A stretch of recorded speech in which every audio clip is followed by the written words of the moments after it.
girl's dream and every girl's nightmare. I'm gonna have nightmares! Oh no! Oh no! Freddy is the ultimate nightmare. Freddy's way sociable. He's a party animal. Freddy rocks. Like Freddy's like addicting, and you know it gets better and better each one. Scariest movie I've ever seen in a long time.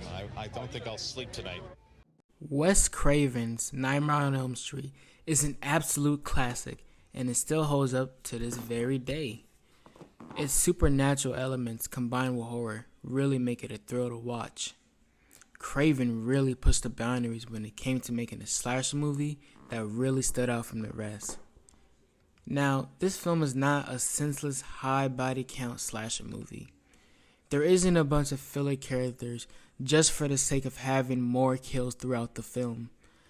I feel as though each character in Nightmare 1 has a purpose to serve, and when certain characters meet their demise, it's actually pretty impactful. Like, listen to this chilling wind sound during this death scene.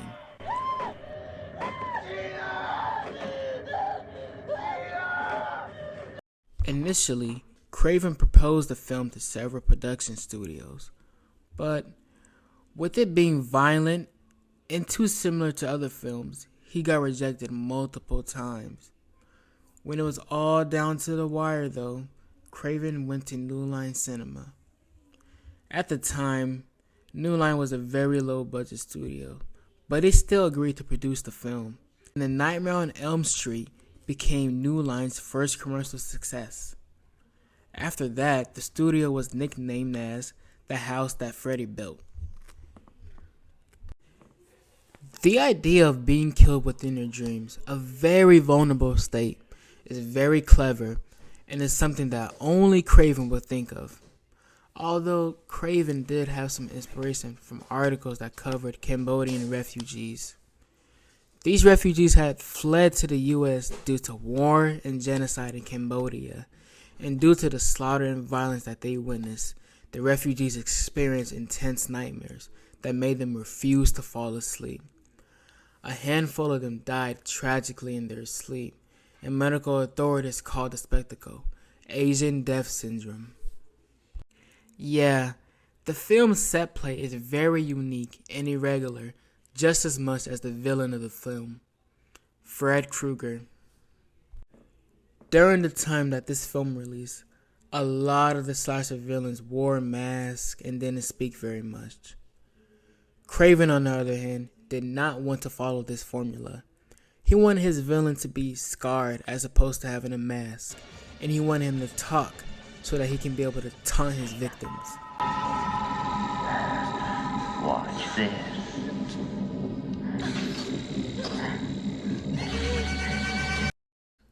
Craven thought the use of a knife was too common in slasher films, so he came up with the idea of Krueger wielding a glove with knives on it. Robert Englund did a phenomenal job portraying Krueger. His body language and facial expressions just screams evilness. All of the teens on Elm Street are genuinely terrified of Krueger, and they speak of him in such a chilling manner. Like the one I had the night before. It was this guy.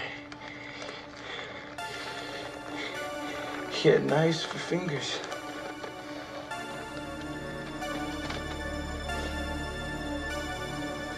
He taunts his victims in vulgar and grotesque ways, and just comes off as someone with a very evil spirit. You can just tell he loves scaring the shit out of people. Hey, no running in the hallway.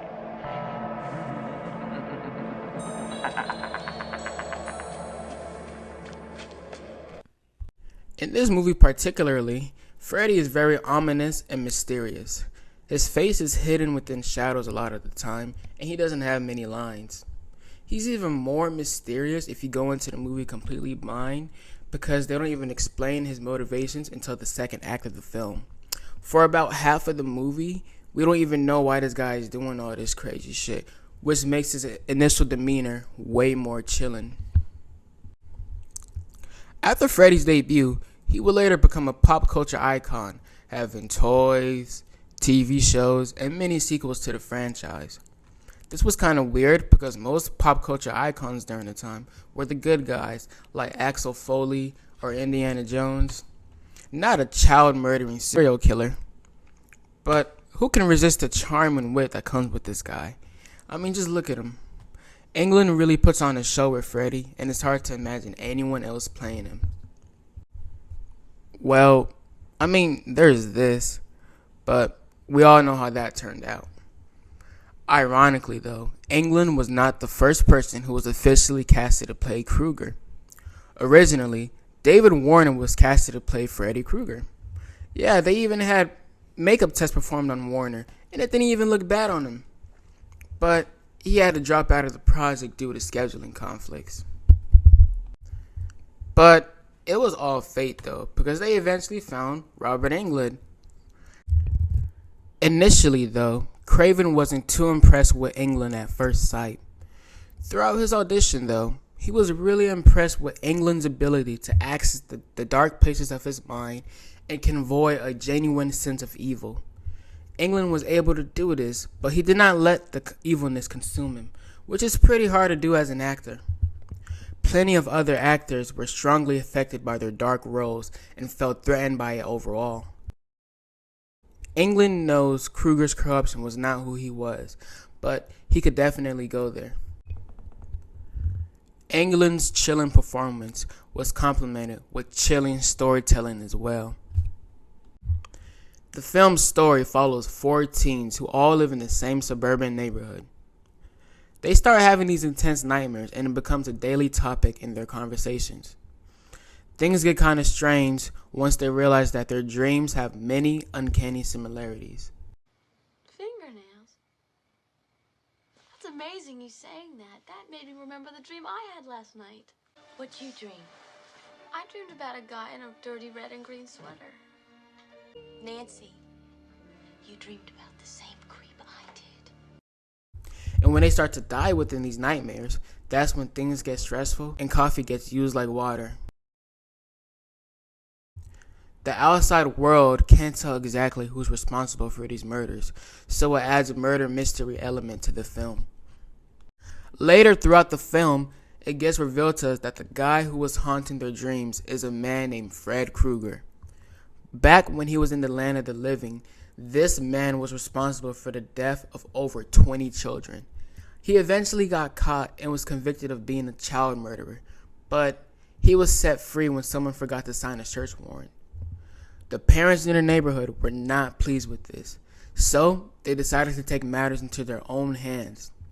They went to Krueger's hideout and burned him alive, hence the scars.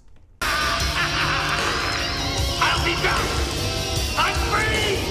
Free!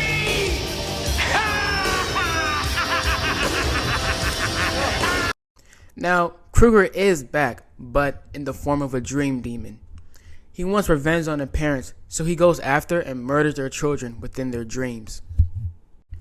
The dream sequences orchestrated by Freddy are unique and one of the film's main highlights. They have a lot of elements that a real dream would have, like for example, Nancy visits Rod in jail, right? And when she goes to sleep at night, she dreams about going to see Rod in jail, but with Freddy in the mix. This is like when you work or play video games all day, then you dream about that same activity when you're asleep. But within the dream, everything is more surreal and unorthodox, and Nightmare 1 displays that aspect of dreams perfectly.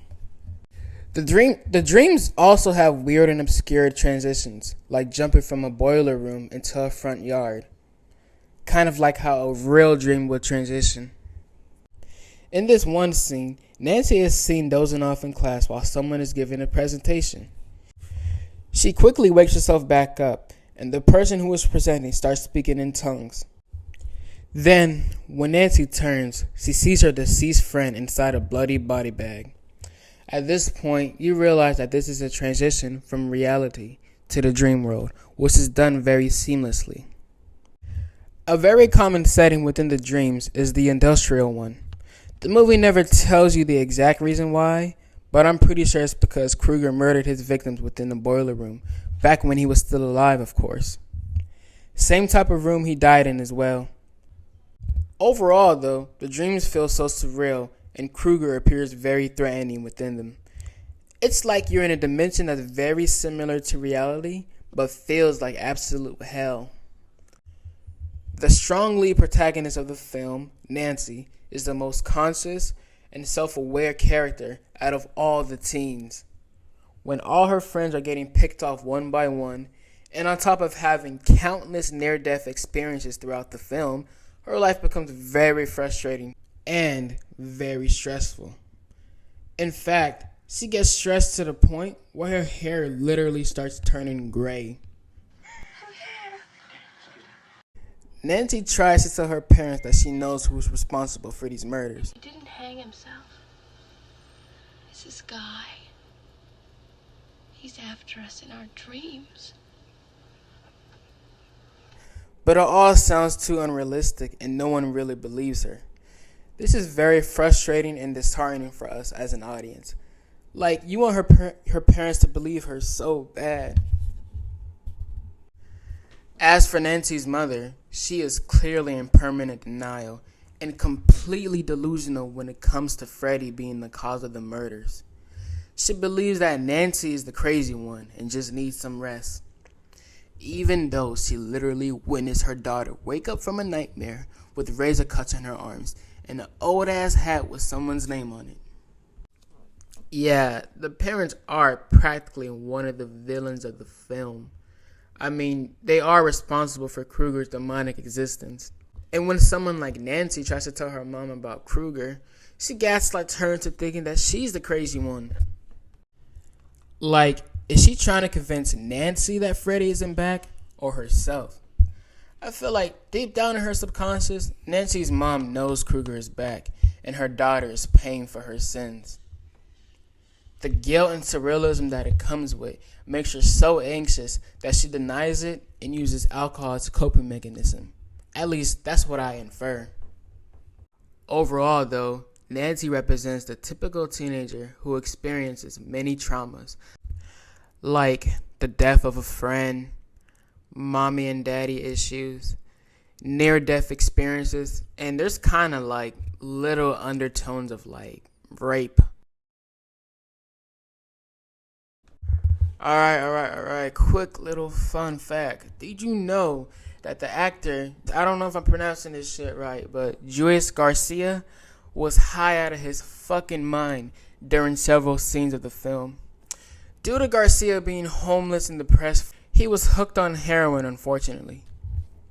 Actors around him reported that his eyes were watery and unfocused at times, and it really looked like he was giving a fantastic performance. I wonder why. In conclusion, yes, my peoples, the video is almost done. I know I'm entertaining this shit, and you should subscribe for more, because more content is coming. But anyways, in conclusion, the film is overall great, with its intense storytelling and clever dream sequences. Every time I watch it, I notice things that I didn't notice before. It did phenomenal in the box office, and like mentioned previously before, was New Line's first commercial success. So yeah, there wouldn't be a whole bunch of movies without A Nightmare on Elm Street. A Nightmare on Elm Street feels so refreshing and new compared to the other 80s slasher flicks. And you should definitely watch it if you haven't. My only real gripe with the movie is just like the way the movie ended. It was just like confusing as fuck. Like, was everything a dream, or did like everything go back to normal after Freddy's demise, or his supposed demise, or like I don't know what the fuck is going on. There was actually like a few different ways that the movie ended that didn't end up making the final cut. Originally, Craven just wanted it to end on like a high note with the kids riding off peacefully, but the producers wanted to confirm Freddy's return. So I'm guessing just like the ending was just like sequel bait for the most part.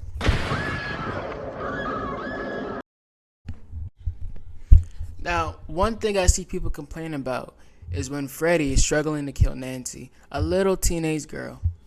But what y'all need to understand is that like Nancy, ain't gonna lie, like shorty got plot armor. What do I mean by plot armor? Alright, look, for example, in The Karate Kid, Mr. Miyagi, right? This nigga never loses a fight. Not because the nigga's good at fighting. No, the nigga is terrible at fighting. He like all slow and shit, all type of shit. Mr. Miyagi wins every fight because the nigga got plot armor.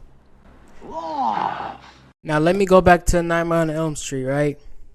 See, Freddy's not struggling to kill Nancy. Nancy is not good at fighting Freddy. The bitch just got plot armor. Anyways, yeah, that's really all I gotta say about that. Nightmare on Elm Street is a great film. Y'all should definitely go check it out.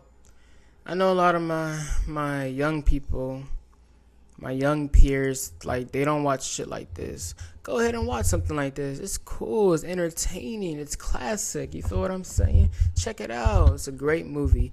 Anyway, that's all I gotta say. Make sure y'all like, comment, subscribe. I'm out. Come to Freddy.